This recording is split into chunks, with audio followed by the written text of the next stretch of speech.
მოგესალმებით ჩემო ძვირფასოსვენელებო და მაყურებლებო, ისა მეგობრებო.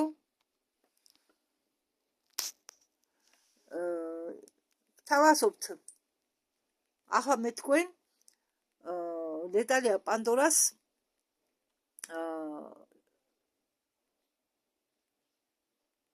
კითხვა პასუხის შემდეგ ვიდეოს.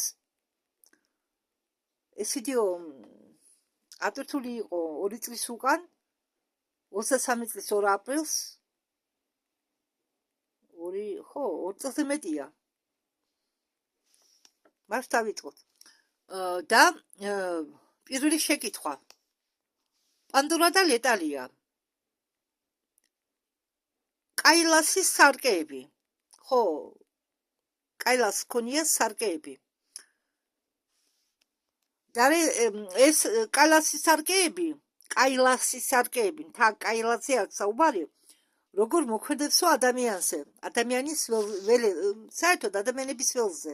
თქვენ როგორ ცნობთო ამას? პანდორა ამბობს, რომ თა კაილასი არისო ერთ-ერთი ყველაზე უდიდები მთებისაგანო და სარკე, რომელიც მასზე არისო განლაგებული, მას შეუძლიაო ადამიანს სიცოცხლის წლები წაართვასო და აბეროს. სხვათა შორის მე ვნახე ვიდეო კი არა, საერთოდ ინტერნეტში წერია, რომ ვინც მიდის ამ თასთან, თაყვანისმცემლის გულისხმობ, ისინი ბერდებიან რამდენიმე დღეში, ესე იგი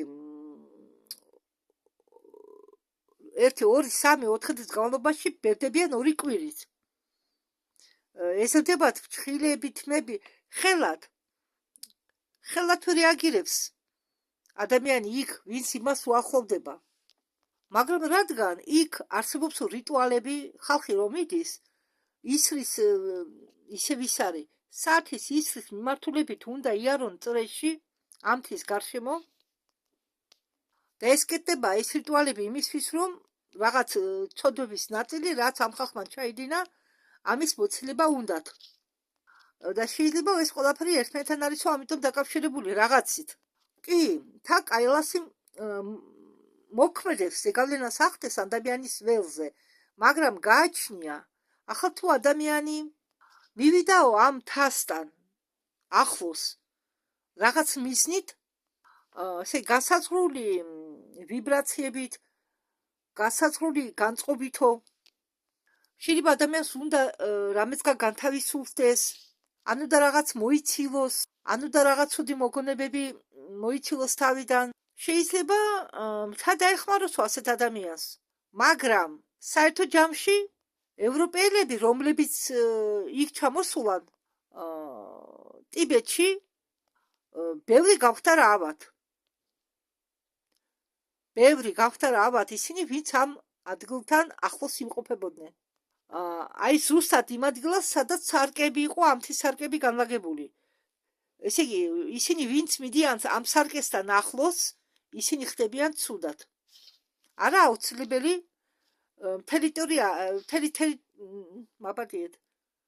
ამ მთის გარშემო მთელი ტერიტორია არ მოქმედებს ერთნაირად ადამიანზე.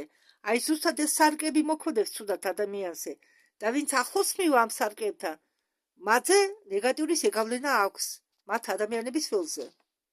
რადგან პანდორა ამბობს, იქ ისეთი ადგილებიცაო, რომლებიც პირიქით წევენო ადამიანის ენერგეტიკულ ველს მაღლა და სიცოცხლის წლებსაც უმატებსო ადამიანს. ხო, ლეტალია უმატებს, რომ თა კაილასი არ არისო ბუნებრივი ობიექტი, ეს მეც ვიცი დიდი ხანია და მე თქვენ ახლა ლეტალიას ნათქვამს არ გეტყვით, გეტყვით იმას, რაც მე გავიგე. მე სპეციალური ვიდეოს მოусმინე, სპეციალურ ვიდეოს, დოკუმენტურ ფილმს, ვიდეოს სახით, რომელიც ყვებოდა თა კაილასზე. ანდა შეიძლება იმ დროს მას არ მიცენ უფლება, უფრო ჩაღრმავებულიყვნენ ამ საკითხში. მე ახლახან ამ წლებში 25 წელს იყო ეს თუ 24 წელს, მაქვს ეს ვიდეო დანახი და მოსმენილი. მაგრამ მე თავი შევიკავე ამ ვიდეოს გადათარგმნისაგან. იქ წერია, რომ ეს არის პირამიდა, წერია მეთქი საუბრობენ, რომ ეს არის პირამიდა, ლეტალიაც ამას ამოწმებს, ეს არისო პირამიდა, რომელსაც აქვსო მასკიროვკა გაკეთებული მთის სახით. მე კი ვამატებ, რომ პირამიდა, ვამოწმებ მეც, რომ ეს არის პირამიდა, მაგრამ შიგნით არის სპეციალური მექანიზმი. ეს მექანიზმი იყო შემუშავებული სპეციალურად რომელიღაც ცივილიზაციით და ეს მთა ძალიან მკაცრად არის დაცული. ამ მთის ამ პირამიდაში არავის უშვებენ. შეიძლება კიდეც მოკლან ის, ვინც შეეცდება შიგ შეცვლას. მე მინდა კიდევ გითხრათ, რომ ამ მთის გარშემო არის კიდევ პატარა-პატარა პირამიდები, პატარა კი არა, ბევრი პირამიდებია, ცოტა მცირე ზომის, მაგრამ მიწაში არის ჩასული და ჩანს მხოლოდ კენწეროები. აბა თუ დააკვირდებით ფოტოები, ბევრი ფოტოებია დადებული ინტერნეტში. დააკვირდით გარშემო ამობურცულებია ზოგ ადგილას, ეს ყველა არის შიგნით ჩამარხული, მიწაში ჩამარხული პირამიდების ზედა ნაწილები, კენწეროები. და არ მახსოვს იქ თქვენს თუ რატომ იქნა ასეთი პირამიდა აშენებული და რატომ იქნა ის ტექნოლოგია, რაც შიგნით დევს ამაში შემუშავებული და საერთოდ რა თუნდოდათ, არ მახსოვს, ვერ მოგატყუებთ. და ლეტალია თulis, რომ იქ ბინადრობს შივა, ღმერთის შივა. და ლეტალიას ისიც აქვს ნათქვამი, რომ ახლა ყველგან არის შივას ენერგია. შივას ენერგია არის დამანგრებელიც და აღმარ ღორძინებელიც. ხო, ლეტალიაც ამოწმებს, რომ კაილასზე ვერავინ ვერ ასულა ჯერ, რადგან ადამიანი ხდება ცუდად, ამთავს რომ მიუახლოვდება. და თვით კედლები ამ კაილასის მთის მაგას რომ შეეხო, თურმე გიწვავს ხელს. ვერ მიეკარები. ხო, და ლეტალია ამბობს, რომ ამბობენ, რომ კაილასი ის ადგილია, სადაც ღმერთები ბინადრობენ და ადამიანის ფეხი ჯერ იქ არ შემდგარა. ეს სარკეები შედის კაილასის კომპლექსში. ამ სარკეების ზომა არის 800 მეტროდან 1800 მეტრამდე. ისინი არის ჩაღმავებული ფორმის და ქმნიან განსაზღვრულ შეცვლილ სივრცეს, რომელშიც იცვლება დრო. ხო, და ეს სარკეებიც შეიქმნა ხელოვნურად, რაღაც განსაზღვრული მიზნებისთვის. პანდორა ეკითხება ვიტალიას, თუ ეს მთა შივას მთა გამოდის, იქ ესე იგი შივას ენერგიებიაო. და თვითონ გამოდისო, არისო პრაქტიკოსი და იქ არ შეიძლება მოხდესო ის ხალხი, ვინც შივას პრაქტიკებს გადისო. შემდეგი შეკითხვა, ცოცხალი და კვტარი წყალი არსებობენ თუ არა ეს წყლები დედამიწაზე და შეიძლება თუ არა საკუთარი თავის გადაკოდირება, ესე იგი შეუცვალო კოდი საკუთარ თავს ამ ცოცხალი და კვტარი წყლის მეშვეობით. პანდორა ამბობს, რომ არსებობს აპარატები, რომლებსაც შეუძლიათო ელექტროდენის მეშვეობით გამოიმუშავოსო ცოცხალი და კვტარი წყალი. კიდევ 90-იან წლებში არსებობდა ასეთი აპარატი. მე იმ მომენტისთვისო სარგებლობდიო მაგ აპარატი და შემდეგ ოღონდ არ მახსოვსო, ვის ვაჩუქე ვიღაცას მივეციო. და საერთოდო არსებობს წმები ცოცხალი და კვტარი წყლითო. და დედამიწის ელექტროიმპულსების მეშვეობით დედამიწა ამ ტბებში ქმნის მასე წყლებს, ცოცხალ და კვტარ წყლებს. პრინციპში, როდესაც ხალხი შევლიანო, ესე იგი საჭირო ვიბრაციულ დონეზე ავილიანო, ისინი შეძლებინო დაიბრუნონო ახალგაზრდობა და ჯანმრთელობა. ეს ყველაფერი ჩვენ გვერდით არისო, ჩვენ გარშემო, უბრალოდ ჩვენ უნდა ვისწავლოთო, ამას მივაქციოთ ყურადღება ჩვენი სულის შიდა შიგნიდან, ესე იგი ჩავიხედოთ ჩვენი სულის სიღრმეში და მაშინ ჩვენ ამას ყველაფერს შევამჩნევთ. ამ ტიბეტში, ამ კაილასის მთის გარშემო, კომპლექსის გარშემო არის ორი ტბა, რომლებიც შეიქმნენ ბუნებრივად. ტბა მანასარავარა, რომელშიც არის ცოცხალი წყალი, იქ ყოველთვის სიწყნარია, იქ არ ქრის ქარი და ამ ორი ტბის შორის არის ყელი, რომლის სიგრძე არის 700-800 მეტრი. არის მდებარეობს მეორე ტბა, რომლის სახელწოდება არის რაქშალ-სტალ და იქ არის მკვდარი წყალი. იქ ამ ტბაზე, სადაც მკვდარი წყალია, სულ არის შტორმები, სულ ქრის ქარი, წყალი ბნელია, მუქია, შავია და ამბობენ, რომ ამ წყალთან შეხება არ შეიძლებაო და ამ წყლებზეც უпростоრად მოქმედებს გადასვლა, დედამიწის გადასვლა. შემდეგ ეტაპზე ამ წყლებზეც მოქმედებს. ვიბრაციები მოდის კოსმოსიდან, ცვლიანო წყალს და ჩვენ რადგან შევდგებითო წყლისგან, ჩვენც ვიცლებითო წყლის კრისტალის მეშვეობით. პანდორა ამბობს, რომ მე ფიქრობ, რომ მხოლოდ ტიბეტზე არ არისო ეს წყლები, არისო სხვაგანაცო და იცით რა, მე ხა გამახსენდა ალენა ვოლკოვას ერთ-ერთი ვიდეო, რომელსაც მე მოვუსმინე. არა, მე ეს ვიდეო არ გადამითარგმნია. უბრალოდ ამ ვიდეოში ახლა მე შეგახსენებთ არხს реально мистические истории. მე 1-2-3 ვიდეო მაქვს გადათარგმნილი მისი და ერთ-ერთ ვიდეოში, რომელიც მე არ გადამითარგმნია, მე უბრალოდ მოვუსმინე, ალენა ყლება მის თანაკლასელზე. სკოლაში ერთად სწავლობდნენ. ერთ გოგონაზე, რომელიც იყო ძალიან მსხვილი.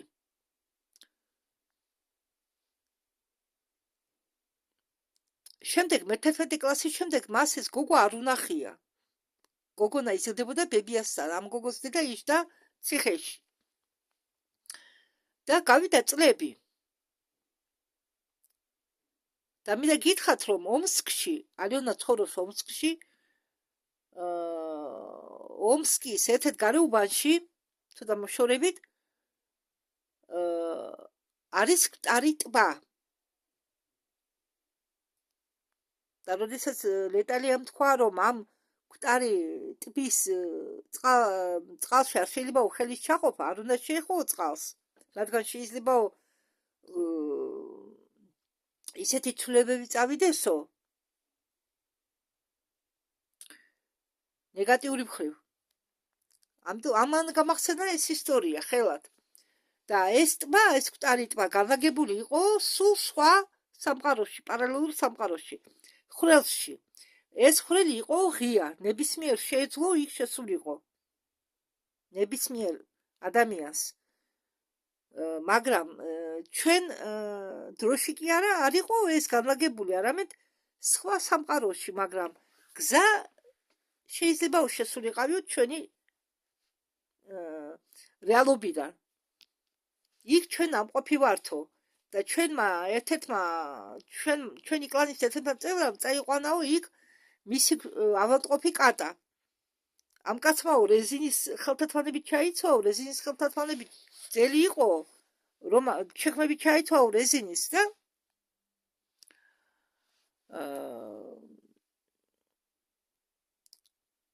ეს კატა ჩააყვინთაო ამ წყალში. მეტი არავინ არ შეხებიაო ამ წყალს და შემდეგ გავიგე, რომ ამ კატამო გაჩხობდაო მისი პატრონი. და ალენა მე დამაინტერესაო თუ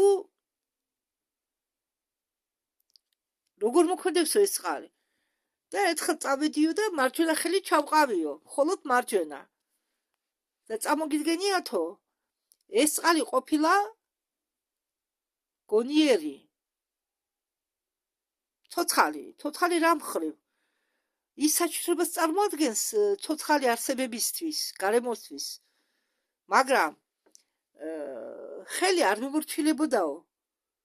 ხელი თავისთვის იყო, მე თავისთვის ვიყავიო. შემდეგ კიდევ სტასი დავახვჩეო. ერთ-ერთი ისა უფროსია იმ კლანის და შემდეგ დასჭირდათ ვიღაცის მოყვანა, რომლის სპეციალობა იყო და ასეთი მომენტებისთვის მან იცოდა, მას ჰქონდა რაღაც ცოცხივით, იცოდა შელოცვა და ეწყალი როგორმე მოაცილა ალიონას და ბანკაში ჩაასხა, შეაგროვა და ჩაასხა ბანკაში. და ახლა მაპატიეთ ამას რომ გადავერთვე, მაგრამ მინდა მოგიყვეთ, ეს თუ ის წყალია, არ ვიცი გოგოებმა როგორ არიციან, რომ ეს ერთ-ერთი, მართალია, ამათაც ხო გააჩნიათ ძალა. ახლა დამარტყა თავში. იმ დროს 23 წლამდე ეს გოგოები ვერ ამბობდა ღიად ვერაფერს. უფრთხილდებოდნენ მსვენელს. და პანდორამ იმიტომ თქვა მაგი. იმიტომ თქვა ახლა გავიმეორებ, რომ არისო შესაძლებელი, რომ ასეთი წყლები სხვაგანაც ტერიტორიის სხვა ადგილებშიც იყოსო. ამათმა ყველაფერი იციან, უბრალოდ ყველაფერს ვერ ყვებიან. იმიტომ რომ თავს იკავებენ. და ეს მე ახლა გავიგე ახლა. და ალონამ წაიყვანა, შემდეგ გაიგო, რომ თანაკლასელი წაუყვანია მის დედას თავისკენ. ესენი მე ამ გოგო მოძებნა ალიონა. გაიგო ალბათ ალიონა რით იყო დაკავებული და სოფელში ჩამოაყვანინა დედამის. ეს თურმე დასიებულა, უკვე ვერ იძლეოდა, ვერ დადიოდა, სოფელები ეხმარებოდნენ, რომლიღაც სოფელში დაფუძნებულა. და ალიონას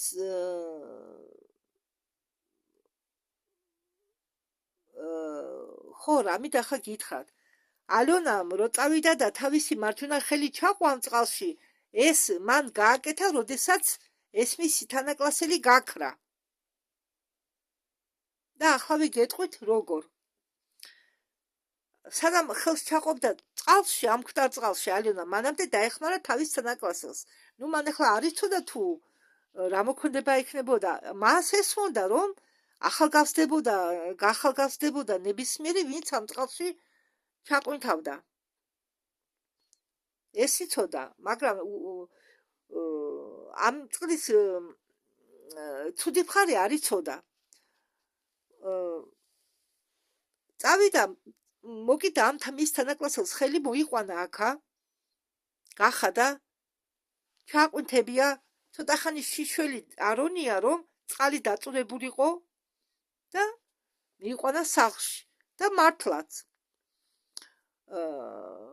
დიდი ხანი მას არ ეცალა, რომ მიეკითხა მათთვის რაღაც პერიოდი და შემდეგ გადაწყვიტა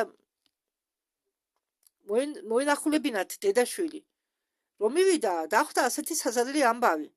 ამის თანაკლასელს დაუჩეხია დედამისი და გაქცეულა სოფლიდან. კი, დასუსტებულა თურმე, ფორმაზე დამდგარა და ძალიან მალე, მაგრამ რაღაცა გადაეკედა ტვინში, ადგა დედა დაჩეხა. შემდეგ წასულა მეორე სოფელში და ამან სანამ დედას დაჩეხავდა, ითხოვა მეზობლისგან აჯახი. და ამ მეზობელს ყავდა შემდეგ სოფელში ნათესავი.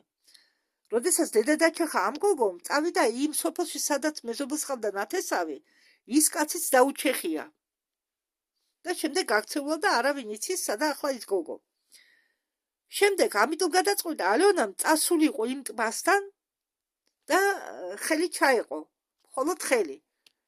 ამის შემდეგ, როგორც მოგითხარით, მარჯვენა ხელი ალიონას იყო თავისთვის და ალიონამ სხვა დანარჩენი ორგანიზმი იყო თავისთვის. და როდესაც მას მოაცილეს ეს წყალი, ალიონა მიხვდა, თუ რა საშიში იყო ეს წყალი ადამიანებისთვის. რა საშიშროებას წარმოადგენდა. ადგა მისი კლანი, უпроსტად მისი კლანის წევრებმა ადგენ მივიდნენ იმ ხვრელთან და ხვრელი ჩაკეტეს. რომ შემდგომში არავის მოუვიდეს აზრად ამ ტბაში ჩაყვინთვა გახალგაზრდების მისნით. კიდევ კარგი რომ ასე მოვიქეცითო, რადგან ერთმა თმენელმა დამერეკაო და მისავართი მთხოვაო. მეო არ ვიცი უთხარიო. მეო მინდაო მისვლა, ის ქალი მაინც წასულა იქ, მაგრამ ვერ მიუგნია იმ ტბაზე, რადგან შესასვლელი ჩაგეტილი დახვდა.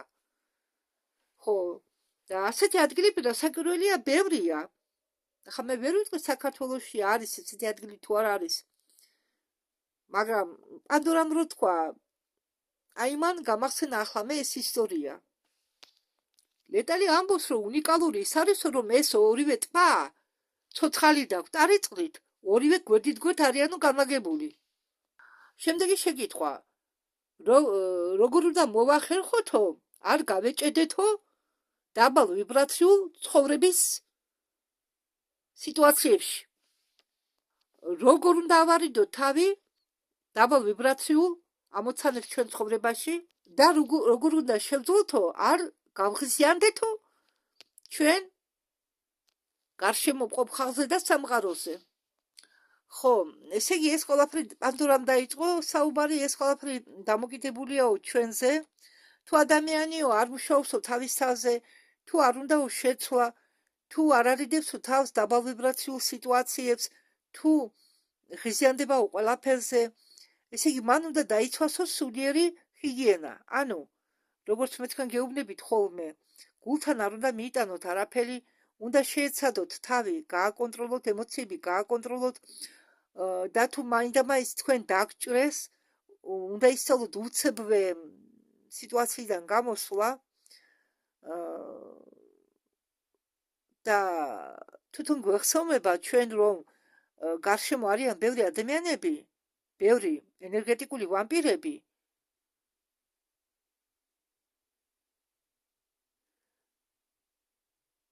შეიძლება ამ ადამიანებს თავი მოვარიდოთ, თუ არის შესაძლებლობა, თუ ეს ოჯახის წევრები არიან, უბრალოდ ვისწავლოთ ფარის დაყენება ჩვენი წინ, რომ მათი ნეგატიური ისრები ჩვენ არ მოხვდეს, რომ არ გამოგტყუონ,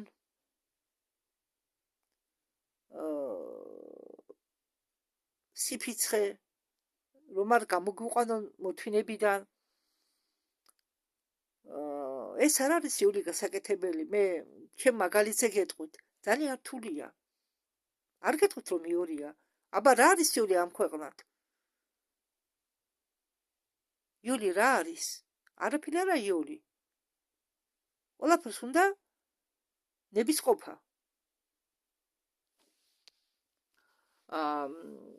როდესაც მე ვიყიდე ტელეფონი 2021 წელს, პირველი რაც გადმომტერე, ეს იყო კარლ კასტანიედას აუდიო წიგნი. მას ბევრი წიგნი აქვს დაწერილი და არ ვიცი, მე მგონია შემთხვევითი არ იყო ამ წიგნის ნახვა ინტერნეტში. რატოღაც მომიდა ამ წიგნის გადმოწერა და მოსმენა. მაშინ მე ჩვეულებრივად უსმენდი ამ წიგნს. და ახლა კი ვაკვირდები რას იცით? ხშირად ახსენებენ კარლ კასტანიედას და ამ წიგნის გმირს. მაპატიეთ დასახელება არ მახსოვს. ეს გმირი სულ დასდევს ინდიელს, მოხუც ინდიელს, რომ მას ასწავლოს მას სხეულიდან გამოსვლა. და ყველას მოყავს მაგალითზე ეს გმირი, კარლ კასტანიედას გმირი. ხო და მე უფრო და უფრო წუნდები, რომ მე წყულად არ მომასმენიეს მაგ წიგნზე. მომეწონა, ძალიან მომეწონა წიგნი. და ახლა პანდორამაც ახსენა კარლ კასტანიედას გმირი. ხო, ამ გმირს ყოველთვის ჰქონდა ნეგატიური აზრები. და მისი ის ინდიელი მასწავლებელი სულ ეუბნებოდა, შენ ხარ მეომარი და მეომრის ასე ვთქვათ, პრაქტიკა უნდა გაიარო. სანამ რამეს გაიგებ. შენ ზად არ ახარო. ამ საქმისთვის ბევრჯერ უთხრა იმ კაცმა, ეს ხო ჩემი მოსვენილიდან გეუბნებით, მაგრამ არ ეშვებოდა ეს იყო ჟურნალისტი, გმირი იყო ჟურნალისტი. და სანამ ადამიანი ჩამოაყალიბებს გაიმაგრეს თავის სულიერ სახტენს, მანამდე ადამიანს აგდებდეს იქნება ერთი სიტუაციიდან მეორეში. მისგან იკაჩებოდეს იქნებაო ენერგია, ამბობს პანდორა და მეც მას ვეთანხმები. მე ხომ გეუბნებით აგერ, მე სანამ მივეყნობოდი ამ გოგოებს, მე დახვდოდი ხანეთ კონტაქტოს მოვუსმენდი, მე ჯეროდა მაგალითად კასიოპეის მაგალითები მომყავდა, კომენტარებს პასუხობდი იმ ცნობებიდან გამომდინარე, რომელსაც მე ხებულობდი კასიოპეისაგან, მაგრამ ბოლოს მე მივატოვე ამ ბლოგის მოსმენა და ახახან შარშან შემთხვევით შეხვდა ინტერნეტმა მომიგდო ჩემი კომენტარი, რომელიც მე გავაკეთე 2001 თუ 2022 წელს. მაშინ უსმენდი კასიოპეას, ირინა პოზოროვას და მე შემთხვევა ჩემი თავის. რატომ იცით? მაშინ მე სულ სხვანაირად ფიქრობდი. ახლა კი სხვანაირად ფიქრობ.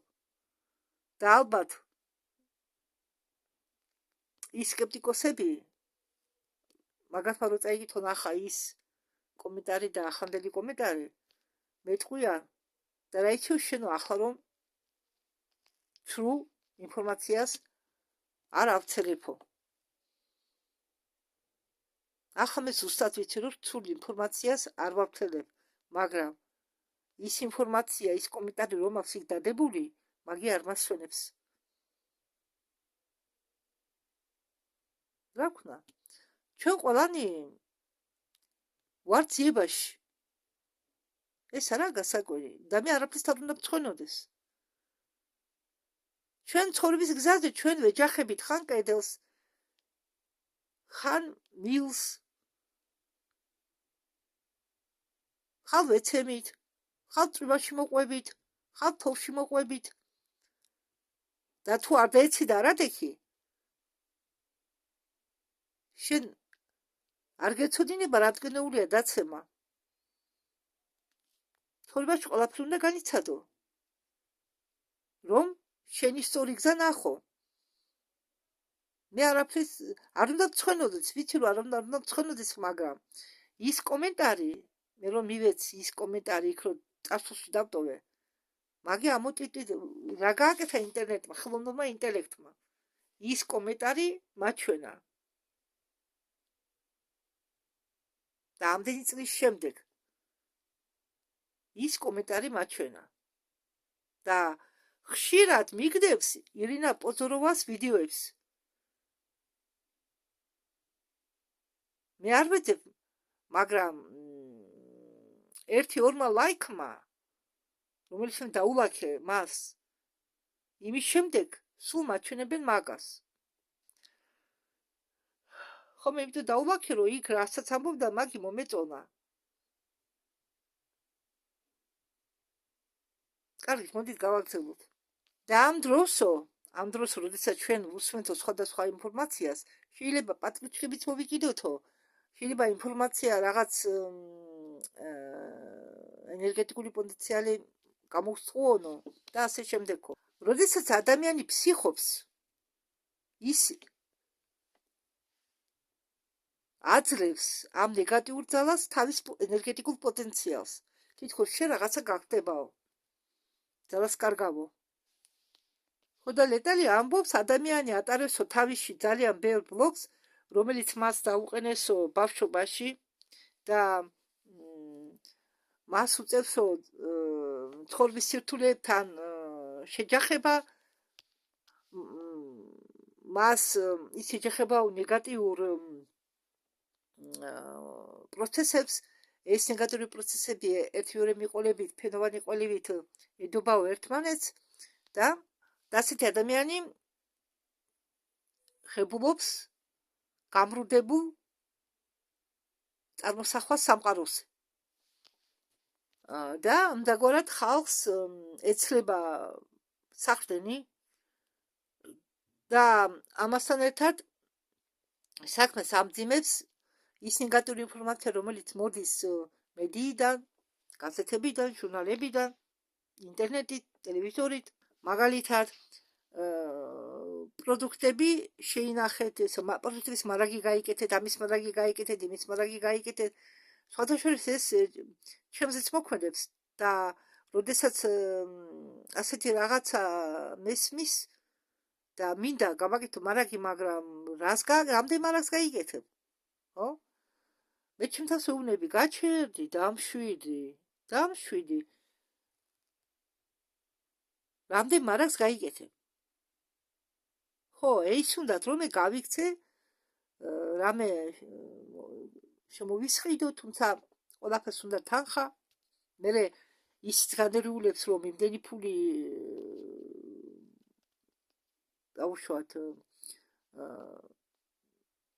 გაგვშე რომ ეს ბევრი დიდი რაოდენობით იყიდო, ან კაი დაუშვათ ფული გავს და იყიდეს სადადებ, ხო?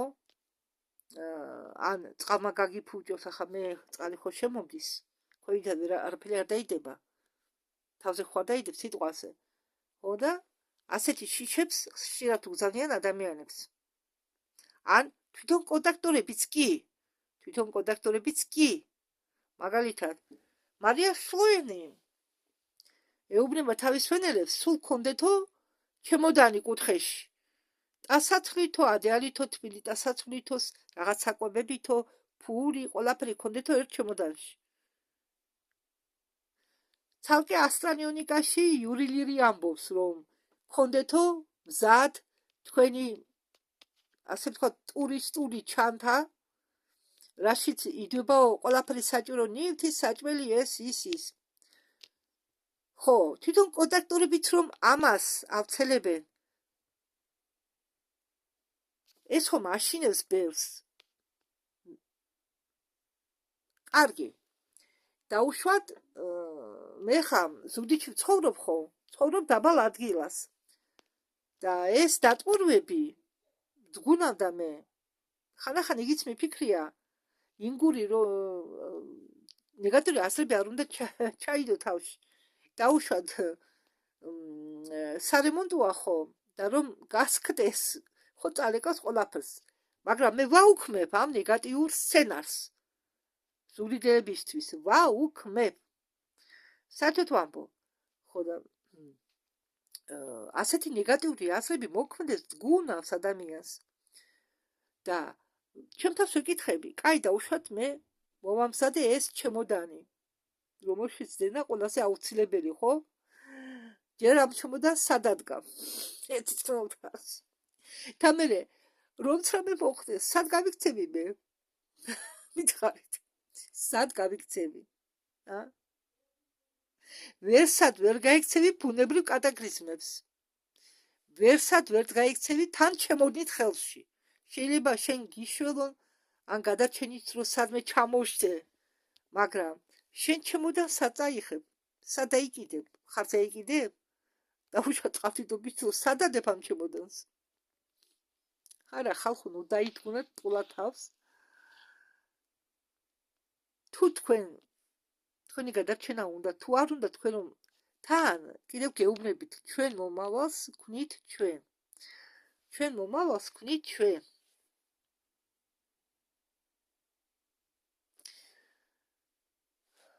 თქვენ ცხოვრობთ